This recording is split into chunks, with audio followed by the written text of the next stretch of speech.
Bonjour à tous, aujourd'hui on va parler d'une boisson star de l'été et des Matsuri au Japon qui va bientôt fêter ses 150 ans d'existence avec un design de bouteille bien particulier qui n'a quasiment pas changé depuis le début. Alors découvrons ensemble tous les secrets du Ramune.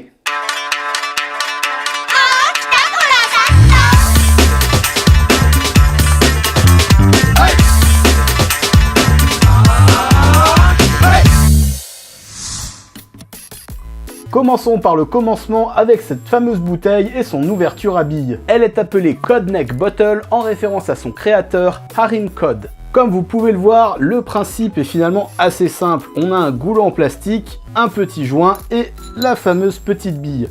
Et là vous me direz, pourquoi utiliser un moyen aussi compliqué alors qu'on a des bouchons et des capsules? Eh bien tout bêtement parce que ceci est le premier modèle de bouteille permettant de sceller des gaz sous pression destinés à une production de masse. Mais alors, que vient faire le Japon dans cette histoire? Eh bien pas grand chose, étant donné que c'est une invention anglaise apparue en 1870. Donc du côté de l'Angleterre, on est juste face à une bouteille de production de masse contenant de la limonade. Et du côté japonais, c'est une toute autre histoire. En 1872, un négociant en produits médicaux du nom de Alexander Cameron Sim importa cette fameuse limonade au sein de la zone réservée aux étrangers dans la ville de Kobe. À l'époque, cette boisson est désignée comme étant un mabu soda, donc un marble soda en référence à la petite bille. Et il gagne une petite popularité grâce à une publicité éditée dans le Mainichi Shimbun de Tokyo, le désignant comme étant un remède préventif contre le choléra.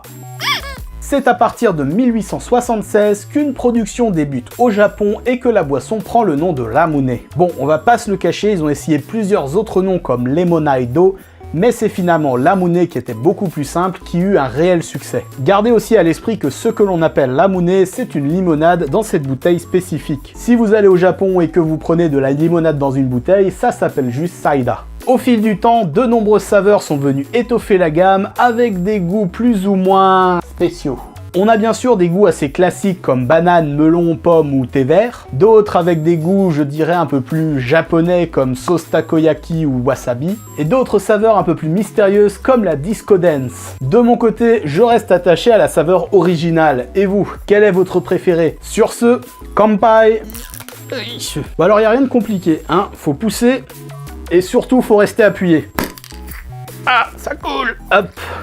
Ah, voilà. Plutôt pas mal. Et pour boire, il suffit de bloquer la petite bille dans les deux petites protubérances qui sont à l'intérieur de la bouteille.